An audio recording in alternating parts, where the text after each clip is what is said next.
Hello students, welcome back to NCERT physics पढ़ना channel. मेरा नाम है विक्रम और हम लोग पढ़ रहे हैं क्लास 12 की फिजिक्स। तो आज की क्लास में हम लोग डिस्कस करेंगे कैपेसिटर एंड कैपेसिटेंस। ठीक है, आज की क्लास में टॉपिक होगा कैपेसिटर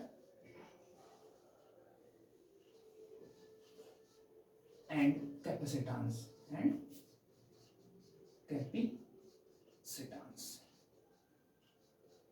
ठीक है, मतलब कैपेसिटर क्या होता है और कैपेसिटेंस क्या होता है। ठीक है, एक सेकंड। चलिए, तो सबसे पहले हम लोग कैपेसिटर की डेफिनेशन देखेंगे। कैपेसिटर क्या होता है? It is a system of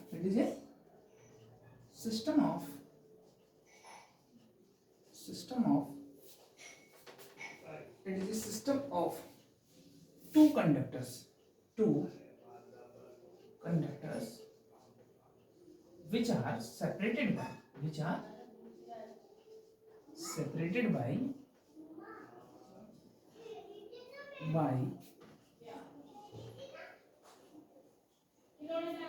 a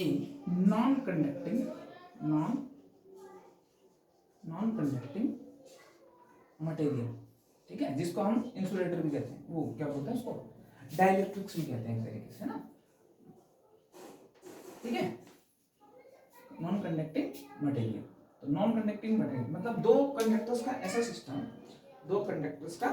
system. मान लो एक कंडक्टर ये है, कोई भी कैसी भी शेप का हो सकता है, एक कंडक्टर ये है, दोनों कंडक्टर हैं। ठीक है, मतलब इसका मतलब ये है कि इसके ऊपर जो भी एक्सेस चार्ज आएगा वो क्या रहेगा, इसकी सरफेस पे रहेगा। ठीक है ना, इसकी सरफेस पे रहेगा। मान लो ये पॉजिटिवली चार्ज है इसकी सरफेस पे, और यहाँ पे मान, अच्छा इस कंडक्टर में 1 बोल देता हूँ, इसको कंडक्टर 2 बोल देता हूँ। ठीक है, इसके मान लो पॉजिटिव चार्ज है इसके ऊपर। ठीक है, दूसरा मान लिया कि इस वाले कंडक्टर पे नेगेटिव चार्ज है। क्या है, इसकी सरफेस पे नेगेटिव चार्ज है, और को नहीं बना रहे हैं, इधर इधर खाली सामने सामने बना रहे हैं। ठीक, चलिए अब मैं मान लिया कि ये जो चार्ज है ना, ये बाहर जो चार्ज है इस कंडक्टर पे, ये क्यू चार्ज है, तो ये प्लस क्यू चार्ज हो गया कि नहीं हो गया, है ना। तो पॉजिटिवली चार्ज हो गया ये क्यू, तो इसको प्लस क्यू लिख देते हैं। यहाँ जो चार्ज है वो सेम चार्ज रहेगा माइनस क्यू। क्या रहेगा, सेम चार्ज रहेगा माइनस क्यू। ठीक है, वो देखेंगे हम कैसा क्यों है। चलिए, इसके बाद में अगर इस पे वोल्टेज V1 है, कितना है वोल्टेज V1 है, तो यहाँ वोल्टेज कितना रहेगा V2।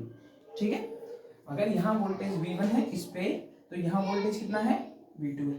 ठीक है, अच्छा यहाँ तक समझ में आता है। अब देखो, इसकी वजह से एक इलेक्ट्रिक फील्ड इसके बीच में स्टैब्लिश हो जाएगा, एक इलेक्ट्रिक फील्ड इसके बीच में स्टैब्लिश हो जाएगा इस तरीके से, पॉजिटिव से नेगेटिव। इसको बोलते हैं इलेक्ट्रिक फील्ड, है ना। इन दोनों कंडक्टर्स के बीच में इलेक्ट्रिक फील्ड है। ओके, चलिए यहाँ तक समझ में आता है। कुछ बातें हैं वो देख लीजिए। क्या बात, पहली कि अगर आपसे कुछ पूछे टोटल चार्ज, क्या total charge on conductor, total charge on capacitor, ये जो पूरा सिस्टम बनेगा ना, ये पूरा सिस्टम बनेगा, इसको क्या बोलेंगे अपन, कैपेसिटर बोलते हैं। क्या बोलते हैं, ये पूरा सिस्टम होता है उसको क्या बोलते हैं, कैपेसिटर। तो ये जो पूरा इन दोनों दो कंडक्टर होंगे, बीच में इंसुलेटिंग मटेरियल होगा, तो उनका जो सिस्टम बनेगा उसको क्या बोलेंगे, कैपेसिटर बोलेंगे। अब ये जो कैपेसिटर है, इस पे आपसे पूछे टोटल चार्ज ऑन कैपेसिटर, तो क्या है सर, टोटल चार्ज देखो, प्लस क्यू इस पे है, माइनस क्यू इस पे, पूरे सिस्टम की बात कर रहे हैं। तो टोटल चार्ज की बात करें तो यहाँ प्लस क्यू और दूसरा माइनस क्यू, तो जो टोटल चार्ज रहेगा वो क्या रहेगा, 0 रहेगा किसी भी कैपेसिटर। लेकिन ध्यान सुनिए, ये जो टर्म है वो इंपॉर्टेंट है ना, टोटल चार्ज वाला। अगर कोई पूछे चार्ज ऑन कैपेसिटर, अगर कोई इस तरीके से बोले, टोटल चार्ज नहीं बोले, क्या बोले, चार्ज ऑन कैपेसिटर, तो इसका मतलब ये होता है कि कैपेसिटर की किसी एक प्लेट पे चार्ज का मैग्नीट्यूड। ठीक है, इसका मतलब क्या होगा, the magnitude of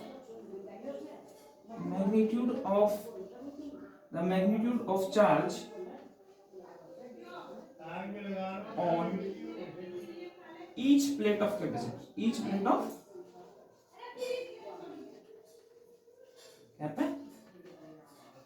that is Q।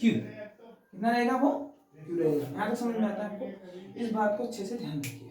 Is it okay और नॉट? चलिए ठीक, तो ये बात है। एक सिस्टम होता है दो कंडक्टर्स का, जिसको क्या बोलते हैं हम? कैपेसिटर बोलते हैं। तो एक चीज तो ये होगी। दूसरा एक बात और है, यहाँ इन दोनों के बीच में देखिए, यहाँ पोटेंशियल V1 है, यहाँ पोटेंशियल V2 है, ठीक है। तो इसको लिखना है बाद में, इसके नीचे क्या चीज, अगर कोई ऐसे बोले कि पोटेंशियल डिफरेंस, क्या चीज? पोटेंशियल डिफरेंस, पोटेंशियल डिफरेंस है ना। तो पोटेंशियल डिफरेंस को V1 का पोटेंशियल ज्यादा है, V2 का पोटेंशियल कम है, ठीक है। या फिर ऐसे समझ सकते हैं, इलेक्ट्रिक फील्ड की डायरेक्शन इधर से इधर है। इसका मतलब क्या है कि पोटेंशियल डिफरेंस को अगर मैं देखो V से शो करूं, किससे शो करूं? V से। तो पोटेंशियल डिफरेंस होगा जो बेसिकली क्या होगा? V equals to V1 minus V2। अगर V1 ज्यादा है, V2 कम है, तो पोटेंशियल डिफरेंस को इस तरीके से शो करेंगे, ठीक है। Potential difference. अब इसकी डेफिनेशन हो गया क्या? इसका मतलब क्या होगा? देखो, किसी अगर मैं कोई भी यूनिट पॉजिटिव चार्ज है, क्या है? कोई भी यूनिट पॉजिटिव चार्ज है, उसको इस इलेक्ट्रिक फील्ड के अगेंस्ट लेके आता हूं, इस प्लेट से इस इलेक्ट्रिक फील्ड के अगेंस्ट लेके आता हूं यूनिट पॉजिटिव चार्ज को, तो वो जो वर्क डन होगा वो क्या हो जाएगा? पोटेंशियल, वो वर्क डन जो स्टोर होगा वो पोटेंशियल डिफरेंस होगा एक तरीके से ना। उसको देखते हैं अपन क्या बोल रहे हैं, एक सेकेंड। अरे का पीर की रिश्तेदारी खत्म करा दी थे। हमारा पीर का न तो मैं इनको बुलाऊं न इनका आवत।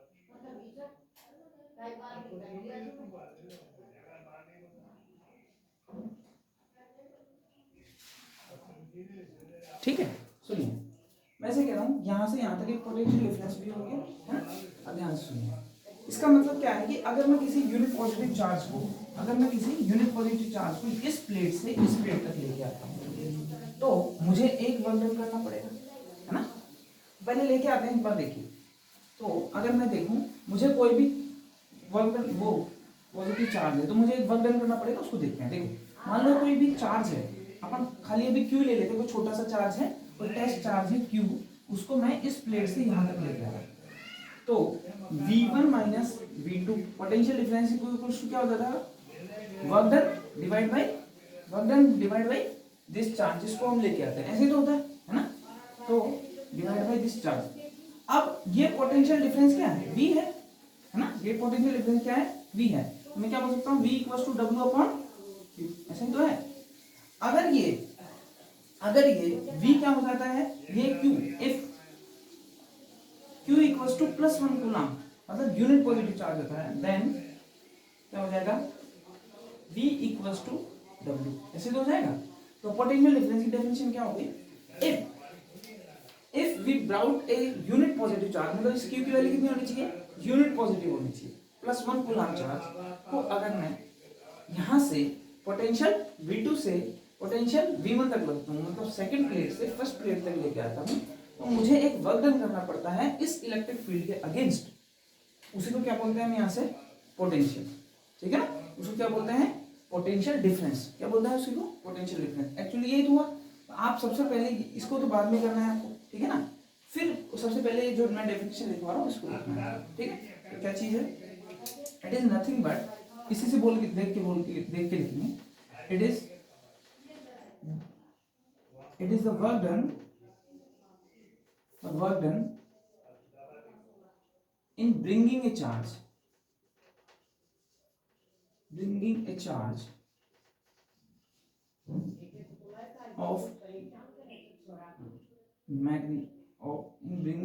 of bringing a charge in bringing a unit positive charge from plate 2 to plate 1, plate 1,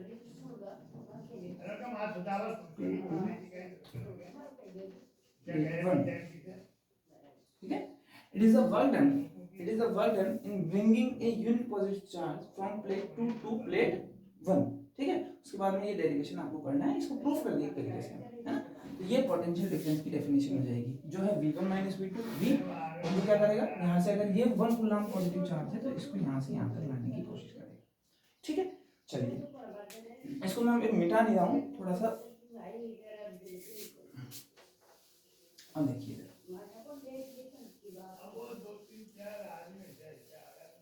देखिए इसके बाद में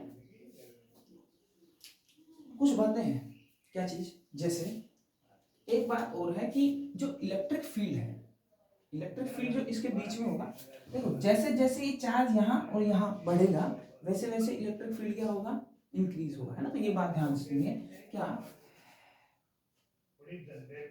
electric field between plates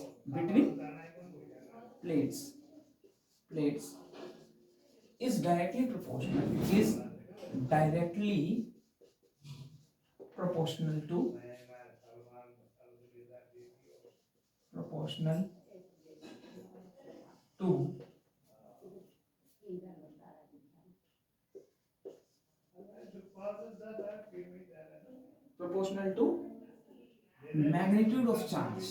magnitude of charge on each plate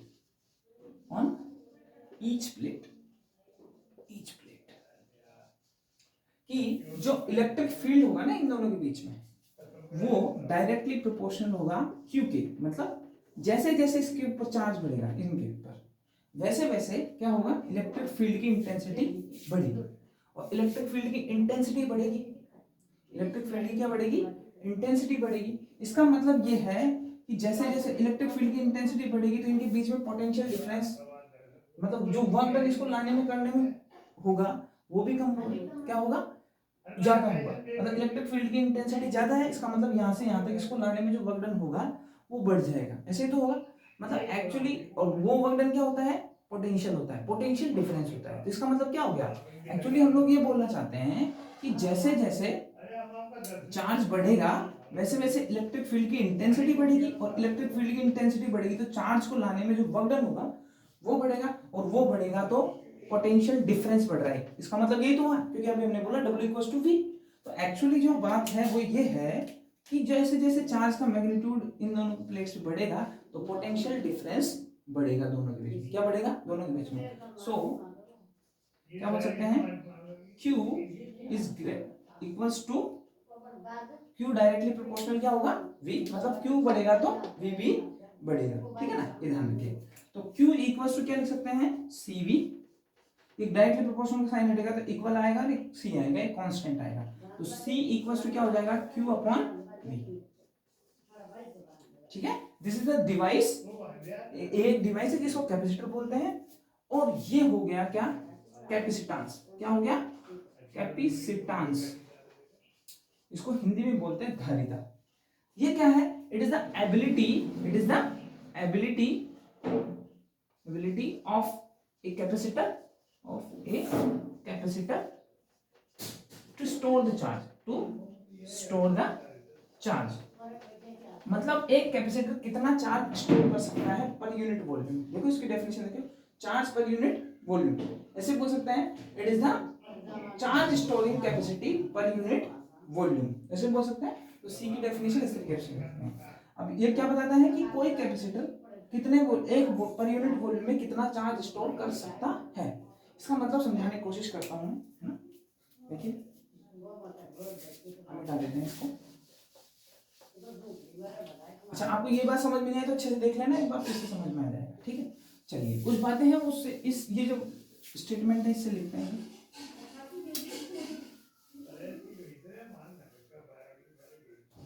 क्या बोल रहा हूं मैं, सी क्या है, एबिलिटी ऑफ ए कैपेसिटर, ठीक है, of storing charge per unit volume, ठीक है। यहां तक समझ में आया क्या आपको, ठीक है। इसका मतलब मैं समझा देता हूं क्या है। मान लो दो कैपेसिटर है हमारे पास, क्या है, दो कैपेसिटर है, और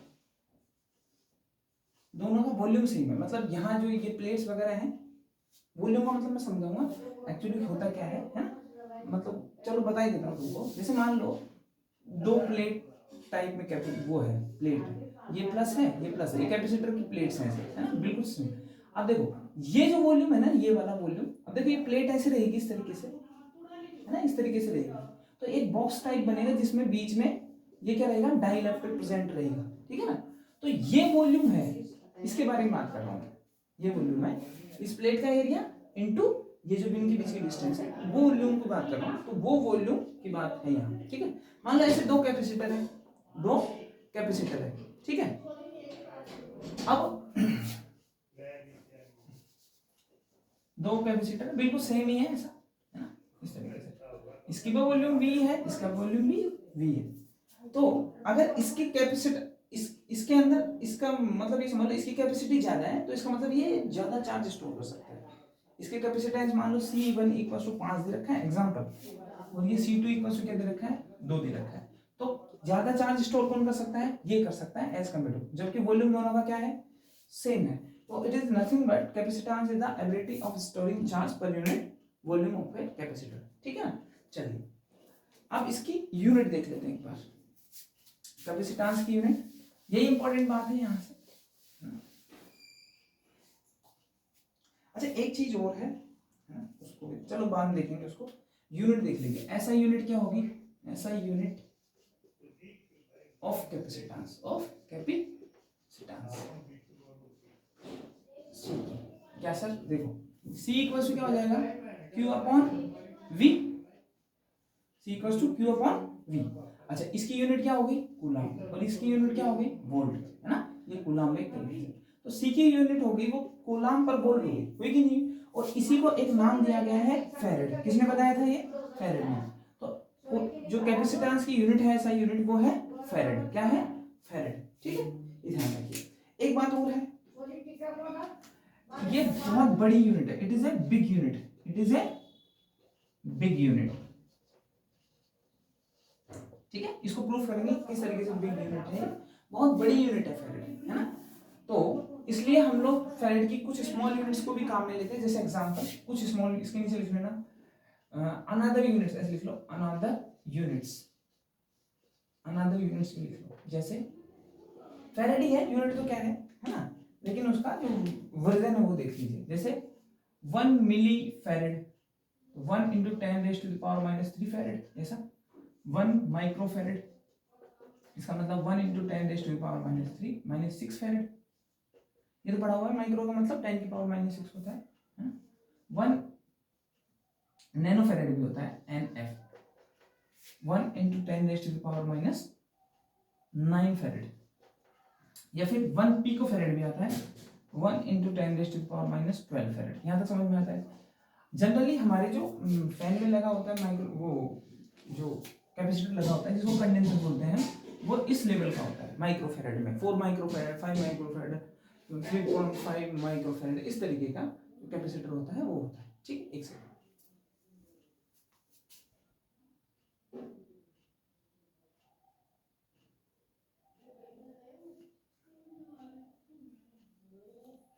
ठीक है। चलिए, तो जो कैपेसिटर की यूनिट होती है वो ये होती है, और हमको इस तरीके से इन यूनिट्स को यूज करना है, ठीक है। आपकी कैलकुलेशंस में भी ये यूनिट्स यूज आएंगे, तो आप इसको याद रखिए। फैरेड बहुत बड़ी यूनिट है ना, देखेंगे इसको किस तरीके से है। चलिए एक बात और है इसमें यूनिट के बाद में, कि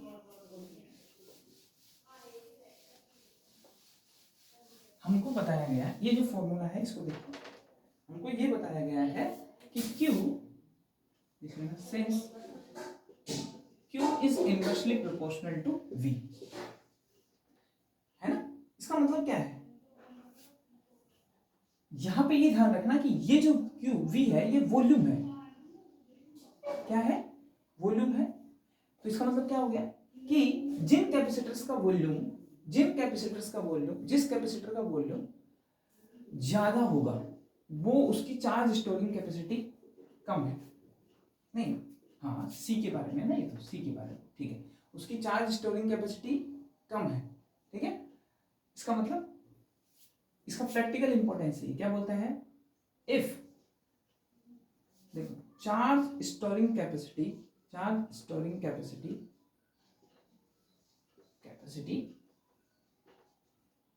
is less which have less of a capacitor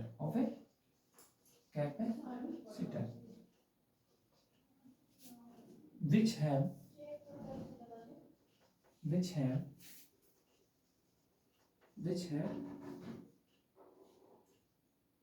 large which have relatively large volume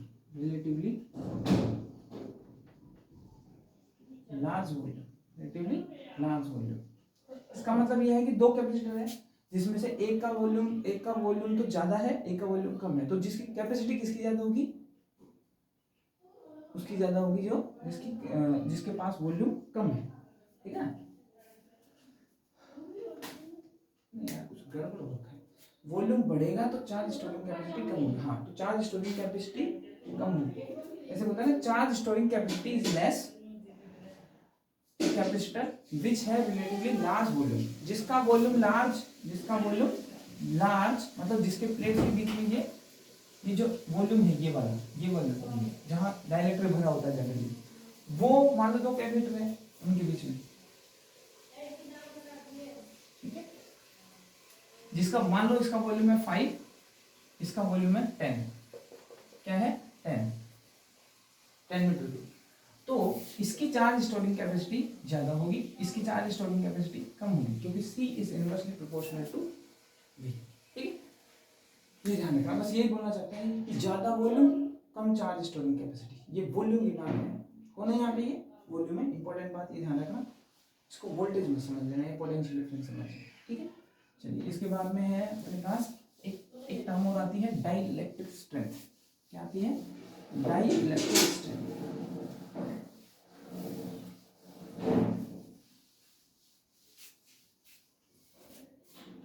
देखिए इसको थोड़ा समझाने की कोशिश करते हैं, क्या बात है, ये टर्म बिल्कुल अलग है, डाइइलेक्ट्रिक स्ट्रेंथ।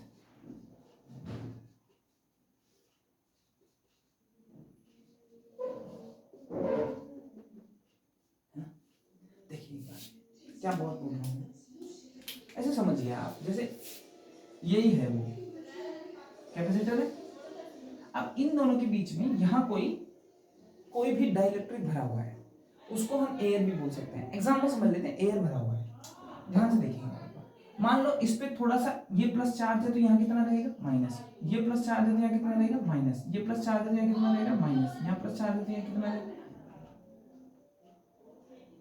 माइनस, इस तरीके से ऐसे ही होगा। अब देखो इसमें जैसे जैसे इस पे चार्ज बढ़ेगा, जैसे जैसे इस पे चार्ज बढ़ेगा, वैसे वैसे क्या होगा, इलेक्ट्रिक फील्ड जनरेट होगा। तो मान लो जब पहले ये था तो इलेक्ट्रिक फील्ड इतना, उसके बाद जब ये बढ़ा तो इलेक्ट्रिक फील्ड बढ़ रहा है इस तरीके से। तो ऐसा होता है कि जब जैसे जैसे इसकी चार्ज इसके इन प्लेट्स के ऊपर चार्ज बढ़ता है, वैसे वैसे इलेक्ट्रिक फील्ड बढ़ता है, ये हम लोगों ने देख लिया सबसे पहले, देखा कि नहीं देखा। अब देखो ध्यान से सुनिए, इलेक्ट्रिक फील्ड किस में से पास हो रहा है, जो डाइलेक्ट्रिक है एक तरीके से, है ना, डाइलेक्ट्रिक बोल देते हैं, कुछ भी बोल देते हैं, पर या फिर एयर मान लेते हैं, एयर भी एक तरीके से डाइलेक्ट्रिक है।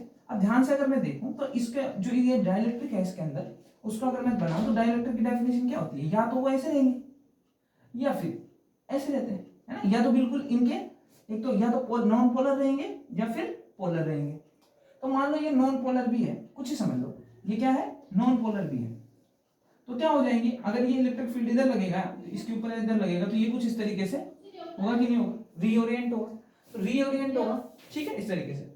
अब मान लो कि धीरे धीरे अब इलेक्ट्रिक फील्ड की इंटेंसिटी बढ़ा रहा हूँ, इलेक्ट्रिक फील्ड की क्या बढ़ा रहा हूँ मैं, इंटेंसिटी बढ़ा रहा हूँ। अगर इंटेंसिटी बढ़ेगी तो ये इसके ऊपर और भी फोर्स लगेगा इधर, और इसके ऊपर और भी अपोजिट डायरेक्शनल फोर्स लगेगा।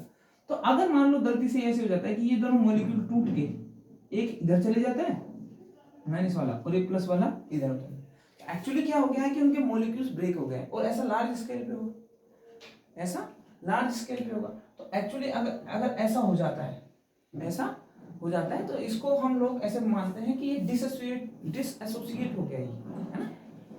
तो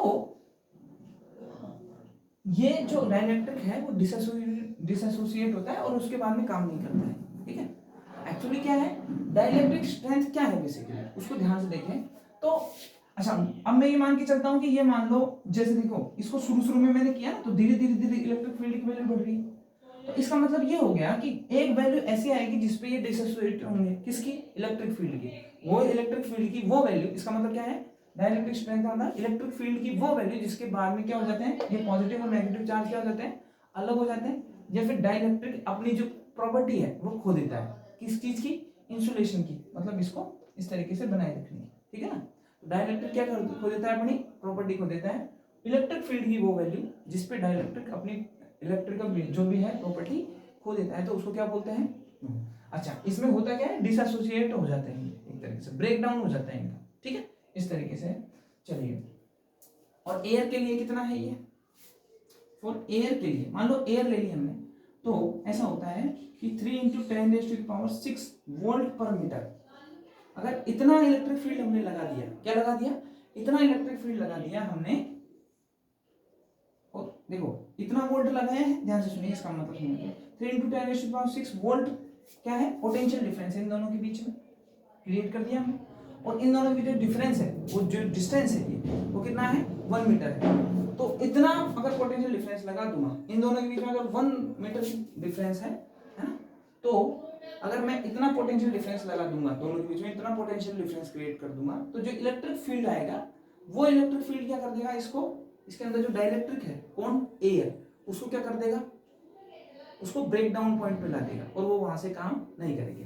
अच्छा, एक काम और होता है, तो देखो इसको अगर मैं देखो 3 × 10⁴ वोल्ट पर सेंटीमीटर, मतलब मान लो अगर ऐसा है कि इन दोनों के बीच में कितनी डिस्टेंस है, 1 सेंटीमीटर है, कितनी है, 1 सेंटीमीटर।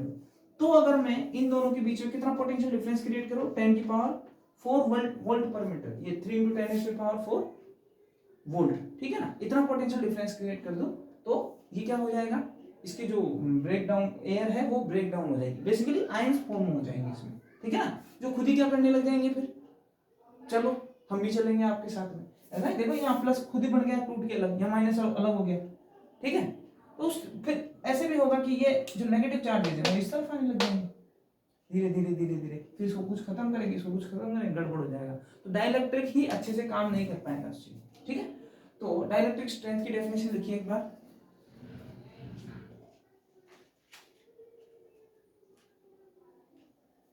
ठीक,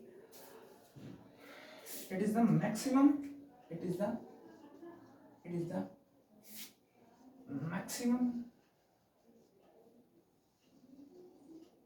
value of electric field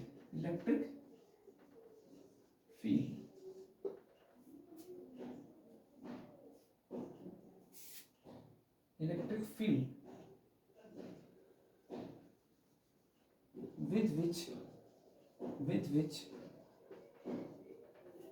dielectric can withstand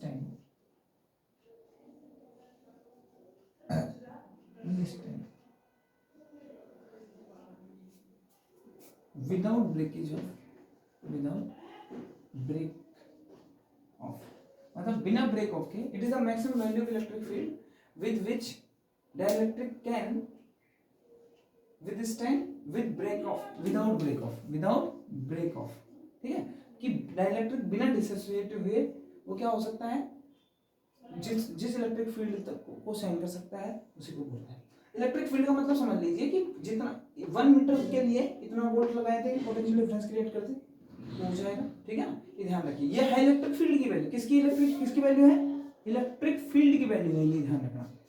dielectric strength क्या है, इलेक्ट्रिक फील्ड की वैल्यू है, ठीक है। अच्छा, दूसरी बात ये है कि मैंने जो समझाया आपको, ये समझाया है थोड़ा समझने के लिए कि इन दोनों के बीच में पोटेंशियल डिफरेंस 1 मीटर हो, डिस्टेंस अगर 1 मीटर, तो इतना पोटेंशियल डिफरेंस क्रिएट कर दूंगा तो ये वाला इलेक्ट्रिक फील्ड आ जाएगा, ठीक है। तो यहाँ तक समझ में आता है तो आप बताइए एक बार, है ना। तो आज की क्लास में इतना ही, तब तक लाइक कीजिए, शेयर कीजिए और सब्सक्राइब कीजिए, थैंक यू।